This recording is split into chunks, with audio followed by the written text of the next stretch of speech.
What up YouTube, and welcome back to the channel. One of the first questions I asked myself when I first purchased a drone was, do I need ND filters and how exactly do you use them? Well, in this video we're going to take a look. The channel has just hit 100 subscribers and I want to say a big massive thank you for you guys for your support. I couldn't have done it without you.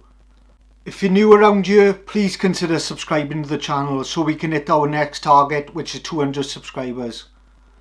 So the ND filters we're going to use today is the sunnylife, which is purchased through eBay. I'll leave a link in the description if you want to purchase them. Without further ado, let's get to this video and take a look.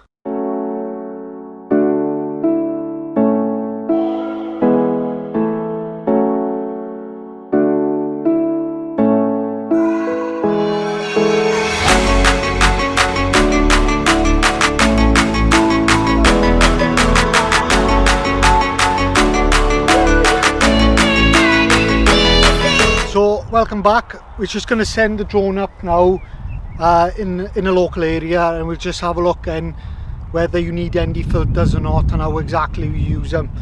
So we got all our drone set up, the Mini2.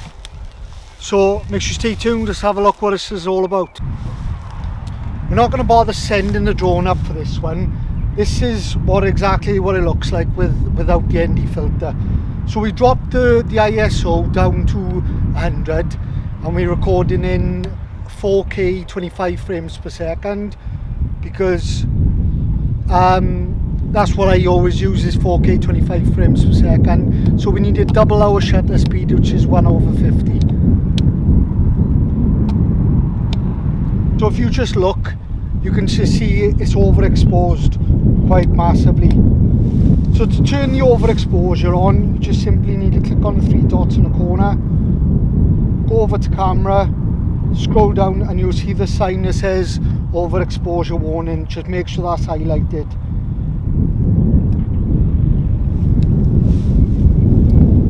So we'll just change the ND filter now. We'll just put an ND filter on now and we'll go up in the numbers. So we'll stick like the lowest number and work our way up then and just see exactly how far we need to go to get no overexposure basically. So got our ND4 out now, and then we're just going to pop that onto the front of the gimbal. Takes a little bit of fiddling, a little bit of practice, but it will go on there, so don't be afraid to move the gimbal about.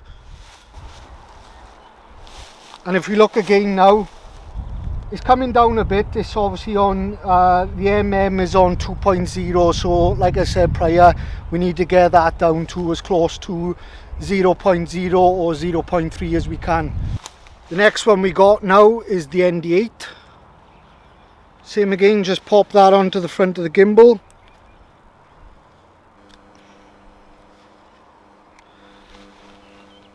Like so.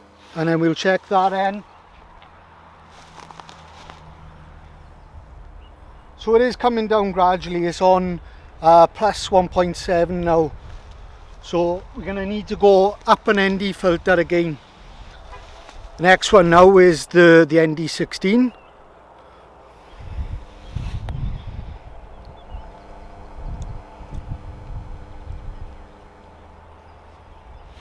And if we look at that now, it's come down to plus 1.0.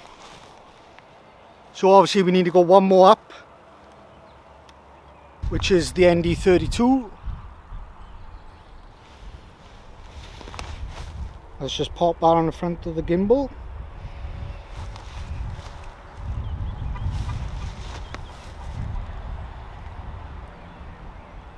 And that's the best we're going to get it then, which is on 0.3. So let's send this bad boy up in the air and take a look exactly what that picture looks like.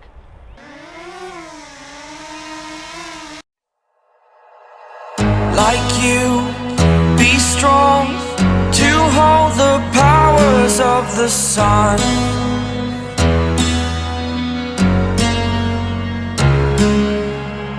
To dream Just remember the golden rule: the higher the ISO number, the more grainy your picture will look. The more overexposed your video is, the more blown out the picture will be.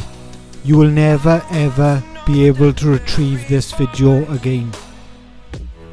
You will lose the little bits of detail in the sky. So remember to use your ND filters and use them correctly. Use the overexposure as a guidance.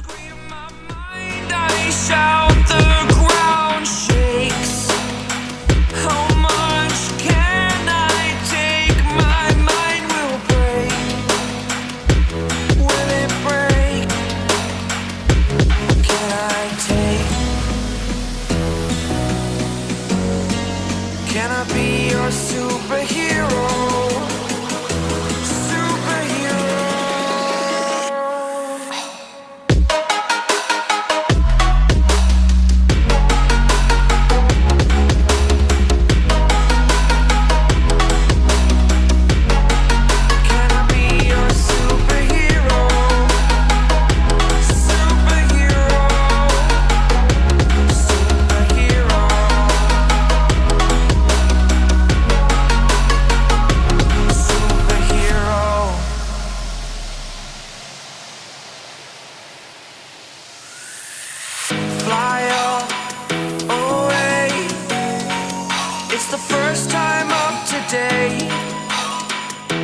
So that's it for today, guys. Let me know in the comment section what you think of the sunnylife ND filters.